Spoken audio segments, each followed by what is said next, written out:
তো আখেরি সাহার সংবাদ কি ও কেন, এটা কি জন্য পালন করে বা কোথা থেকে আসলো, এই সম্পর্কে আমাদের আজকে এই জেনে নিতে হবে। তো আখেরি সাহার সংবাদ যারা পালন করে থাকে তারা বলে থাকে রসুল করিম সাল্লাল্লাহু আলাইহি ওয়াসাল্লাম ইন্তেকালের আগে উনি অসুস্থ হয়েছিলেন, অসুস্থ হওয়ার পরে আবার তিনি সুস্থ হয়েছিলেন, সুস্থ হওয়ার পরে গোসল করেছিলেন। তো এই যেদিন সুস্থ হওয়ার পরে গোসল করেছিলেন এই সেই দিনটাকে তারা আনন্দের দিন, খুশির দিন হিসাবে ধার্য করে এটার নাম দিয়েছে আখেরি সাহার সংবাদ, অর্থাৎ সফর মাসের শেষ বুধবার। এটা ফার্সি শব্দ, আখেরি মানে শেষ, সাহার সংবাদ মানে বুধবার। তো কোরআন হাদিসে এর দিক নির্দেশনা কি এবং এই দিবসটি পালন করা যাবে কিনা এটা সম্পর্কে আমাদের কাছে অনেকেই জানতে চেয়েছে। তো আজকে এই ভিডিওর মাধ্যমে আমরা জেনে নেব যে আসলে এটা পালন করা যাবে কি যাবে না। আমাদের প্রথমে একটা জিনিস খেয়াল রাখতে হবে যে ইসলামের শরীয়তে যেটা অনুমোদন নেই বা ইসলাম যেটা অনুমোদন দেয় না সেটা আমরা নিজের থেকে সৃষ্টি করে, নিজের থেকে তৈরি করে এটা ইসলামের নামে চালিয়ে দিলে এটা হলো বেদাত হয়ে যাবে। এই সম্পর্কে বুখারী শরীফের একটা হাদিস আপনারা সকলেই জানেন যে মা আয়েশার থেকে বর্ণনা, বুখারী শরীফের 2697 নম্বর হাদিস। সেখানে মা আয়েশা রাদিয়াল্লাহু তাআলা আনহা বলতেছেন যে মান আহদাসা ফি আমরিনা হাযা মা লাইসা ফিহি ফাহুয়া রাদ্দুন, যে যে ব্যক্তি ইসলামে কোনো নতুন জিনিস সৃষ্টি করলো যেটা ইসলামের মধ্যে নাই সেটা রিজেক্টেড, সেটা প্রত্যাখ্যাত, সেটা পরিত্যাজ্য।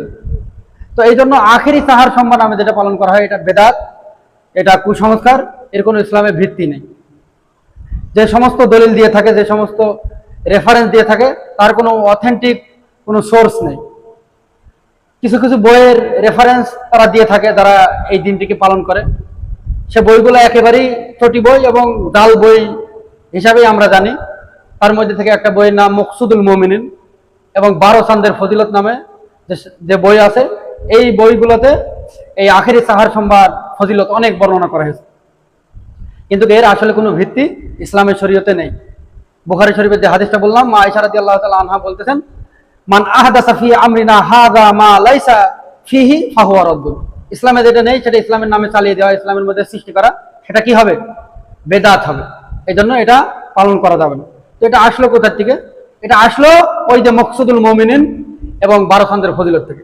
এটা যদি ইসলামের শরীয়তে জায়েজ থাকতো বা পালন করা সওয়াবের কাজ হতো, তাহলে রাসূল করিম সাল্লাল্লাহু আলাইহি সাল্লাম ইন্তেকালের পরে হযরত আবু বকর রাদিয়াল্লাহু তাআলা আনহু, হযরত উমর রাদিয়াল্লাহু তাআলা আনহু, হযরত উসমান রাদিয়াল্লাহু তাআলা আনহু, হযরত আলী রাদিয়াল্লাহু তাআলা আনহু তিনারা জীবিত ছিলেন, তিনারা কোনোদিন পালন করেননি। অথচ তিনারা কোথায় আর আমরা কোথায়? তো তিনারা যখন পালন করেননি বা তিনাদের কাছ থেকে কোনো বর্ণনা পাওয়া যায় না, সুতরাং বোঝা যাচ্ছে এটা ভিত্তিহীন এবং কি বানোয়াট এবং পরিত্যাজ্য। এবং আর একটা কথা যেটা আমাদের জেনে নিতে হবে যে আখেরি সাহার সংবাদ যে সফর মাসের শেষ বুধবারে রাসূল করিম সাল্লাল্লাহু আলাইহি সাল্লাম সুস্থ হয়েছিলেন, এ কথাটাও প্রমাণিত নয়। বুখারী শরীফের ব্যাখ্যা গ্রন্থ ফতহুল বারী নামক কিতাব লিখেছেন আল্লামা ইবনু হাজার আল আসকালানি, যিনার ইন্তেকাল 852 হিজরিতে। তিনি সেখানে ফতহুল বারীতে বলছে যে ফালা হাযা ইয়াকুনু ইয়াউমাল খামিস, এটা হলো বৃহস্পতিবার। রাসূল করিম সাল্লাল্লাহু আলাইহি সাল্লাম যে সুস্থ হয়েছিলেন এটা বৃহস্পতিবার।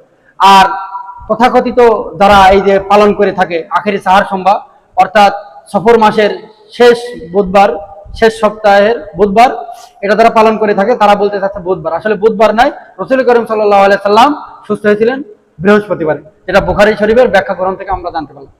আল্লাহ পাক রব্বুল আলামিন আমাদেরকে এই আখেরি সাহার সংবাদ সহ আরো যত বেদাত আছে এই বেদাত সমূহ থেকে বেঁচে থাকার আল্লাহ পাক রব্বুল আলামিন আমাদেরকে তৌফিক দান করুক। সকলে বলেন আমিন।